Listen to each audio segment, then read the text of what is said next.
Hello, faculty, staff, and fellow students at the University of Charleston. My name is April Knapp, and I'm a nursing student in the second semester at the Beckley campus of the University of Charleston. I'm in my second semester of the ADN program. And today I'm here to talk to you all about urinary tract infections. I'm going to give a health promotion presentation on everything you need to know about urinary tract infections. Of course, if you've ever had a urinary tract infection, then you know how painful and annoying they can be, especially if it's a recurrent problem for you. So let's get started. What is a UTI? A UTI is a bacterial infection in the urinary tract system, which consists of the bladder, ureters, kidneys, and urethra.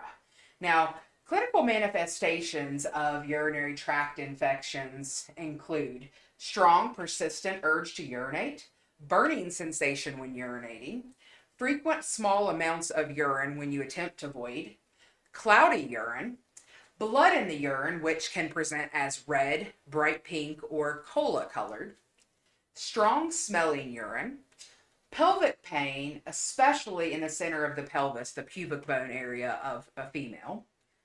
These clinical manifestations are less common in the older adult, and often mental status changes, confusion, etc., are the only sign that you will see of a urinary tract infection in the older adult patient. Now, UTIs can be classified as lower, upper, acute, chronic, complicated, or uncomplicated. Now, the pathophysiology of the disease is that bacteria gains access to the bladder via the urethra.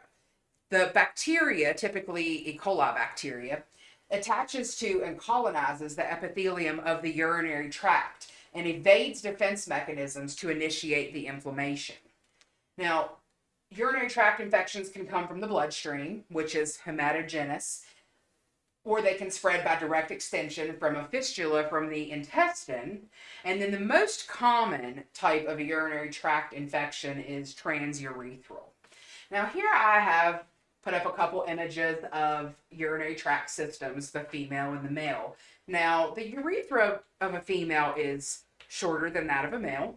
And of course, the male has a prostate, whereas the female does not. Now, there are diagnostics and testing for urinary tract infections. Common laboratory testing is microscopic urinalysis, clean catch urinalysis, urine dipstick testing, or urine culture with sensitivity. Now, some procedures, some testing that urologists can do in addition to those lab tests are cystourethropy, which is to evaluate the lower urinary tract structure where they can actually see inside the bladder and the urethra. Now, voiding cystourethropy or excretory urography may demonstrate congenital anomalies that predispose patients to recurrent UTIs. Now, a CT of the abdomen and pelvis may detect anatomic or physiologic factors that are associated with acute complicated urinary tract infections. Now, there are several complications that can present with a urinary tract infection in our patients. Damage to the urinary tract lining, sepsis, abscess of the kidneys, acute urinary outlet obstruction, and then pyelonephritis. Now, serious consequences of a UTI can occur when it spreads to the kidneys and results in that pyelonephritis. So definitely want to catch it and treat it before that happens. Now, there are several treatments and comfort measures that have been identified to assist in urinary tract infections. Sitz baths or warm compresses to the pelvic area will help to relieve some of the discomfort. Increased fluid intake to essentially flush out that bacteria from the urinary tract system. Patients should avoid coffee, tea, alcohol, soft drinks that contain citrus or caffeine, as these can further irritate the urinary tract system. Now, antibiotics that have been identified to treat urinary tract infections are based on culture and sensitivity, and that goes back to that urine culture with sensitivity in the laboratory testing. These antibiotics include doxycycline, ciprofloxacin, levofloxacin, azithromycin, ceftriaxone sodium, cephalosporin, and surgery may even be indicated, especially if renal calculi are involved with the urinary tract infection. Now, there are risk factors that have been identified for urinary tract infections. Natural anatomic variations in the human body, inadequate fluid consumption, trauma or invasive procedures to the urinary system, urinary catheter use, urinary stasis, which essentially urinary stasis is when urine has just been sitting getting stale in the bladder. Now, benign prostatic hypertrophy in males, poor personal hygiene, postmenopause, immobility, sexual activity, sexual intercourse forces bacteria from the urethra into the bladder, which makes women so much more susceptible to urinary tract infections.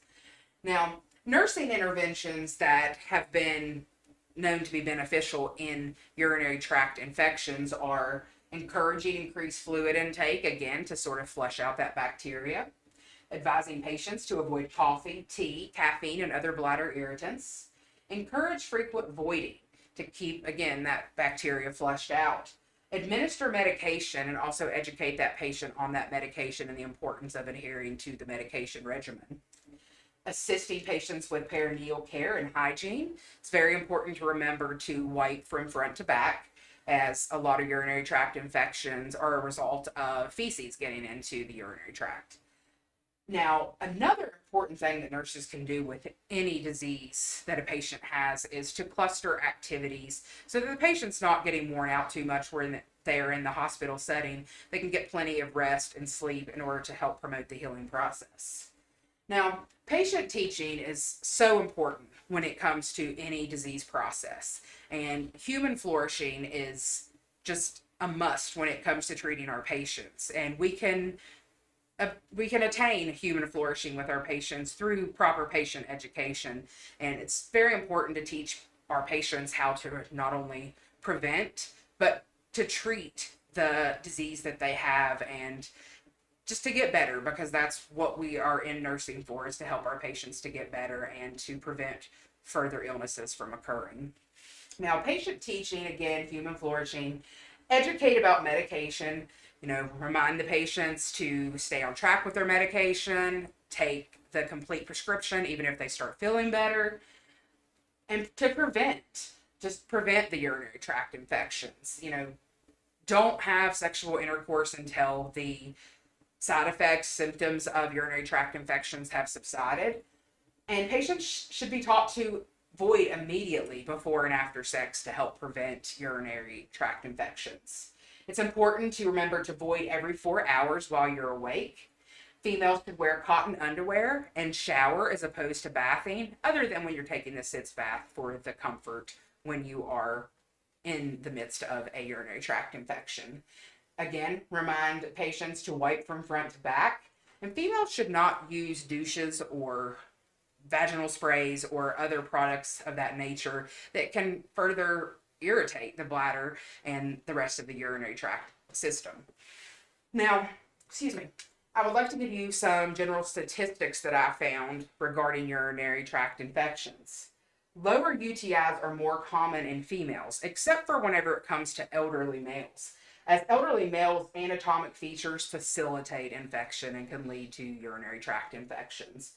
Now, greater than 50% of females have had at least one UTI in their lifetime. Most common amongst women ages 20 to 40. The second most common cause of infection in the body, which I found to just be a pretty astonishing fact. Urinary tract infections do seem pretty common, but to know that it's the second most common cause of infection in the body was just pretty interesting to me. Now, I do want to touch on this warning. Now, we've all heard that drinking cranberry juice, taking cranberry tablets can help prevent or treat a urinary tract infection.